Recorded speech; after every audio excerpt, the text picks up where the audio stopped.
Dean, are you an anti-vaxxer? No, I'm not an anti-vaxxer. Anybody who wants a vaccine, please feel free to have as many vaccines as you want. I really don't mind. I might have 17 myself. I don't really care. It's a freedom issue. It's not a vaccine issue. I've been told that I need to remind everybody to like or subscribe or hit the little bell thingy. Don't know what the little bell thingy is, but hit the little bell thingy. That's apparently the YouTube thing to do. It is happening in countries, some countries around the world, and more importantly, it is happening in South Africa. Around a year ago, when the vaccine was brought as the ultimate answer to the ultimate question of the solutions of the life universe and everything, my question was this: is it going to be compulsory that people have to have the vaccine? And if so, what are the ramifications? What are the implications?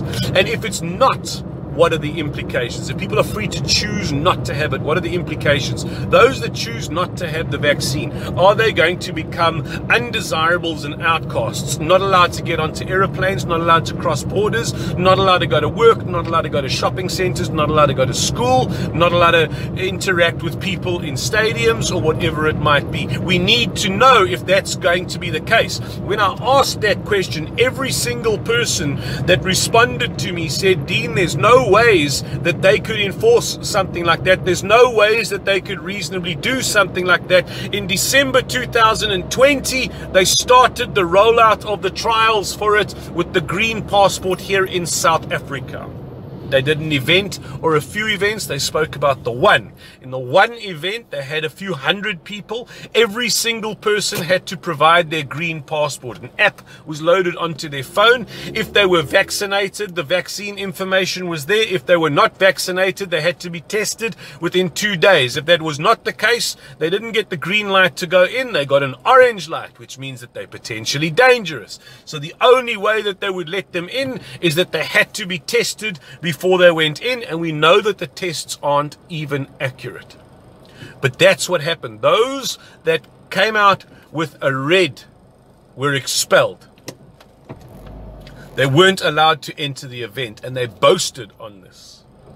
It's manifesting in the country. Dean, are you an anti-vaxxer? No, I'm not an anti-vaxxer. Anybody who wants a vaccine, please feel free to have as many vaccines as you want. I really don't mind. I might have 17 myself. I don't really care who wants a vaccine and who doesn't. What I do care about is those that want the vaccine, are you free to get it and have it?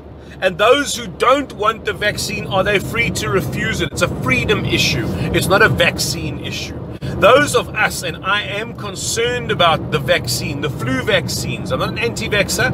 I've never had a flu vaccine since the 1980s, when I think they were first introduced, because number one, we don't know how effective they really are. The numbers are skewed. Number two, there are side effects very often from these vaccines. Number three, it's taken years to develop the testing for it. This vaccine is an overnight vaccine, pretty much overnight vaccine.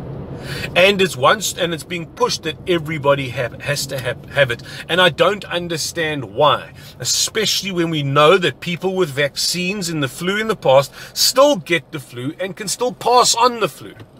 So I don't understand why the push is for the vaccine, and because of that, I would prefer not to have it. Although I'm very happy if you want to, and let me say, I would prefer not to have it yet.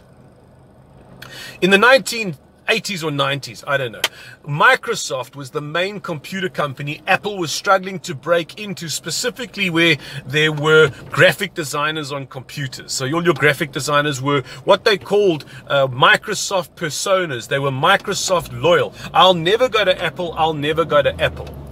Then what happened is, whether it's incidental or planned deliberately, I don't know.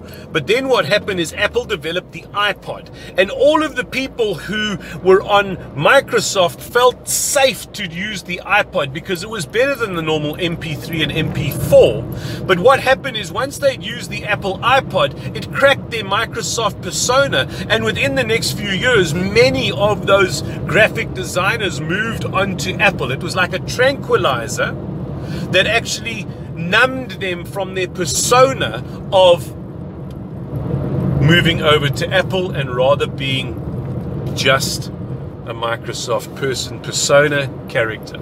I think that might be one of the things of the vaccine, is that when you realize the discomfort of not having the vaccine, then you would rather have it, even though you have all your fears and concerns, which are even legitimate about them, because you don't want the discomfort of your children not going to school, of not being allowed to go to hospital, of not being permitted into the shops. You can't go to the rugby stadiums. You can't go watch Steve Hofmeyr in a crowd because you haven't been vaccinated or tested in the last few days. So what you will do is you will get the vaccine. And once you've done it the first time and your resolve is cracked, your persona will be shattered, and anything they bring in thereafter, you will just accept because you don't want the discomfort. It's just a theory that I have. Call it a conspiracy if you want. No, it's a concern. There's evidence to suggest that what I'm saying makes a lot of sense. I don't think that the vaccine's even going to be that dangerous. It might be, I don't know. But what I am concerned about is what comes next? Why is it being imposed? And interestingly, it's not being pushed. No, it's not being imposed by government. It's being pushed by government, but taken on by industry. And industries are actually applying this. So if you want to go into a certain shop and they have this system, boycott it. As soon as one of the major superstores, Pick n Pay, Checkers, ShopRite, Spar, or whoever it might be, says to me that I can't go into the store unless I've got a green passport, I'll say, you know, that's wonderful, awesome, lovely, but I'm not coming to your store anymore. And if all the people in the market who disagree with it being imposed upon us, and I'm not even saying if you're a vaxxer or an anti-vaxxer, I don't care, but if you are against the idea of not having the freedom to choose whether you want the vaccine or not, then just boycott the stores. Because as soon as you boycott the stores, talk is cheap, money buys the whiskey. If you stop spending your money there, then they have to listen to you. We've seen this demonstrated with protests. It's powerful. It's the most wonderful thing about the free market economy, and why you don't want to become a utilitarian, socialist, communist country. You can't protest against the government because they own the receiver of revenue, and if you don't pay them, you go to jail. So whatever they want, they take, and if you don't give it to them, you go to jail. But if I want to boycott, let's say, Clicks, because they do a stupid advert, and we go and say, well, we're not going to support you anymore, then Clicks apologizes, and they sort themselves out. Now, I don't agree with the rioting that took place, but if you protest them and say, we're not going to support you because what you've done is wrong, then they listen, because what they listen to is, we want to please our customer because we need them to spend so that we can stay open and keep all the jobs and keep the infrastructure, keep the economy going. It's not an evil system. There's just evil people. So as soon as the very, very first company introduces the green passport and I find out about it, I'm going to declare that I want to boycott you, and that everybody else who has the same reasoning should boycott you too. And I'm going to appeal to the companies now, please don't adopt the green passport. It is going to steal human beings' freedoms. And we don't know where that's going to end. Human beings, the power lies with you. The individual power of the sovereign individual is that if we individually and then corporately boycott them, they won't be able to do this. My name is Dean Haystack, and I'm just a guy who gives a damn. My name is Dean Haystack, the Dean, and you're listening to The Coffee Conversation.